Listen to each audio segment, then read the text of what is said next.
Hey guys, all about tattoos, and today we're going to be talking about tattoo prep. Everything you need to know before starting your tattoo. First thing we're going to talk about is setting up your gun. First part of setting up your tattoo gun is choosing the specific needle to the tattoo that you're going to be doing. Now, after you've chose your needle, you're going to need a rubber band and a rubber grommet. These are used to secure the needle so that the needle remains as still as possible while you're tattooing. When setting up your tattoo gun for lining, a good way to check that you're getting full power from your gun is to pull the armature bar towards the coils. There should be a gap the depth of a dime between the front spring and the contact screw. When shading, there should be about the depth of a nickel. The next step is to make sure that your clip cord and your foot pedal are connected to both your tattoo gun and your power supply. Make sure your gun is tuned and your speed is properly adjusted on your power supply.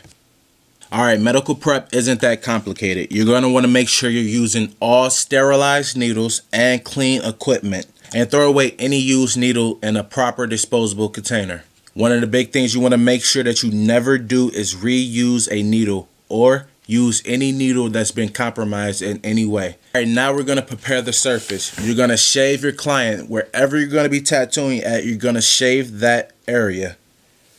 This is so that the hair will not interfere with your tattoo while you're tattooing. After you shave the area, you want to rinse it off and dry it. Then you want to wipe that area down with some alcohol. This makes sure that the area is completely clean, and it also helps when you want to apply your stencil. Alright, now we're going to be moving on to applying your stencil. One of the easiest ways to make a stencil is by drawing your tattoo out on transfer paper and applying the stencil directly to the area that you plan to tattoo. I'll be sure to put a link down in the description where you can purchase transfer paper yourself. Alright, now that you got your stencil, next thing you're going to want to do is get yourself some latex gloves. Then you're going to apply a thin layer of Speed Stick deodorant onto the skin where you're going to be tattooing at. This is to help the stencil stick to the skin. If you don't have any Speed Stick, you can also order stencil stuff or Dettol. Place the stencil on the area that you're going to be tattooing. Put a little pressure on the stencil and then remove the transfer paper. The stencil will be stuck to the skin.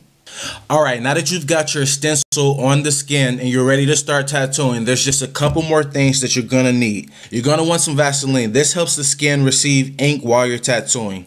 You're going to want green soap and a spray bottle. Spray bottle to put the green soap in. And the green soap just helps when you're tattooing and the ink is getting everywhere and you need to clean it up. With that, you're going to want paper towel too. A&D is for healing process after. And plastic wrap helps to cover the tattoo. You're also going to want ink and ink cup holders. And that's it, guys. Thanks for watching. If this video helped you, go ahead and hit it with the thumbs up and subscribe for more.